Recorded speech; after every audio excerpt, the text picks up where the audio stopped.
La la la la la. All right. In the ever ongoing process here. Okay, another option. Trying here. Back to the bolt. I'm going to see about tapping it in with a hammer. This is a $5 bronze bushing. It's a 3/4, 1 inch by 1 1/4, something like that, which means it's 3/4 center inch hole, 1 inch outside. So it's an 1/8 inch wall basically, and then it's 1 1/4 inch long. Got it at Ace Hardware. So what I'm going to do, because turning it in with a screw with the bolt worked just fine, but that is a $7 or $8 bolt. And if it can be tapped in with a $2 bolt, you know, and if you got to buy the bushing, I guess it's the same either way. So the bronze should be stronger than the bush, or weaker than the bushing. All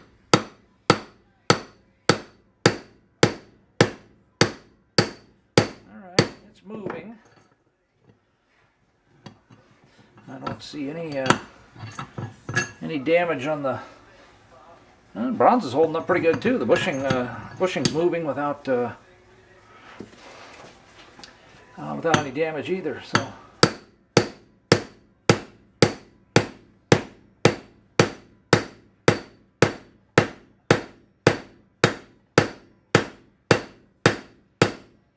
I had to spin the collar down here because it wouldn't fit in that recess there.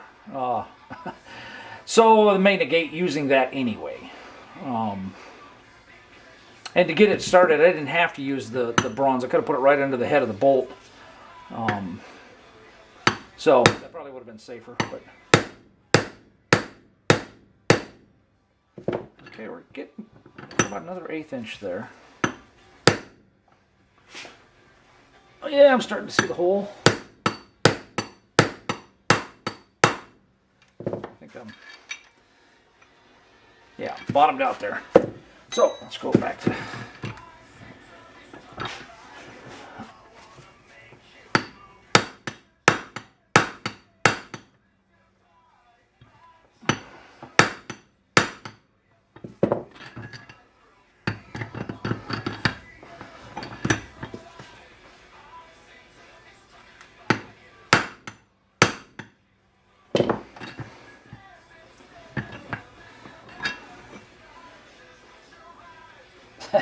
Okay, I have the bronze big enough to push on the bushing, so basically now I'm hitting the outside hole of the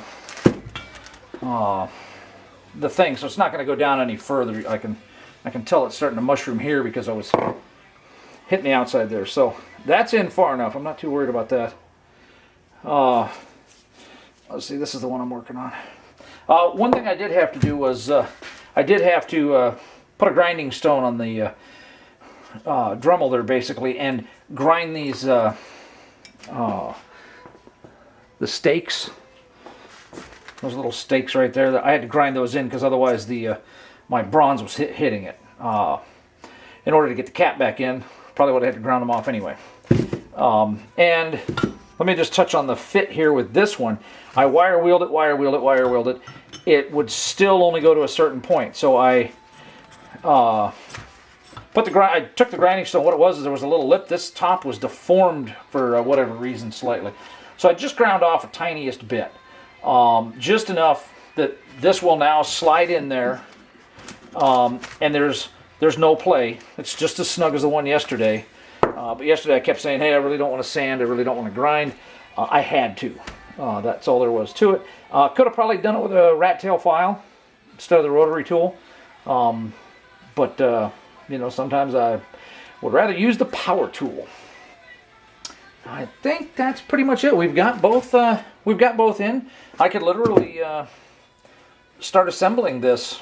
The bushings are in. That's the hard part. That's the whole issue here. Now it's just a matter of